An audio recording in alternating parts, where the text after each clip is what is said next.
त्या मांजरीने 4-5 पिल्ले होते तिच्याकडे. ती गाडग्यामध्ये घेऊन रोज बसायची.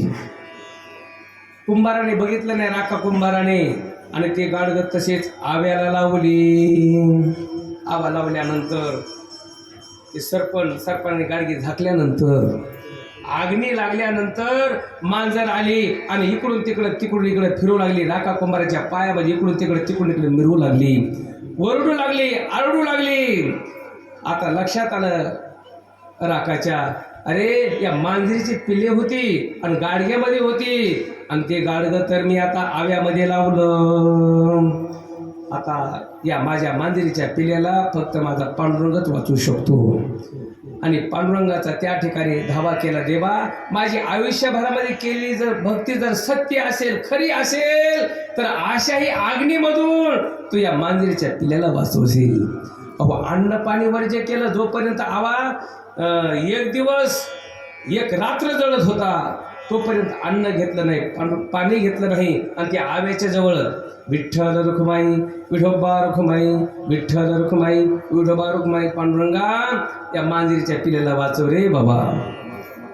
आणि जर मांजरीच्या पिल्ल्याला वाचवलंस तर प्रपंच संसार सोडून देईल आणि पंढरपूरला येऊन तुझ्या दारामध्ये झाडकाम करील, तुझा नौकर म्हणून राहील.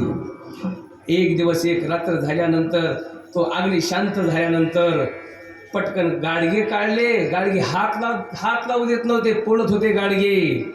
पण पांडुरंगाची कृपा, ज्या गाडग्यामध्ये पिले होते ते गाडग कच्च्याला कच्चच होतं. देवा, सगळे गाडगे भाजले होते, पण ज्या गाडग्यामध्ये पिल्ले होते मांजरीचे, ते गाडग चिखलाचं तसंच कच्च होतं. आणि पटकन काढलं. शब्द दिला होता, देवा, मांजरीच्या पिल्ल्याला जर वाचवलं तर प्रपंच संसार करणार नाही, आणि हा प्रपंच संसार सगळा गोरगरिबांना वाटून टाकीन आणि तुझ्या दारामध्ये येऊन झाडकाम करील.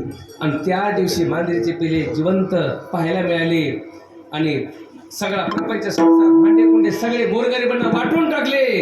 राहतं घर सुद्धा दुसरीकडे देऊन टाकलं आणि पंढरपूरला जाऊन राहिले. पांडुरंगाचा धावा केल्यानंतर पांडुरंग परमात्मा धावत येतो, पळत येतो, पण येत असताना दिसत नाही.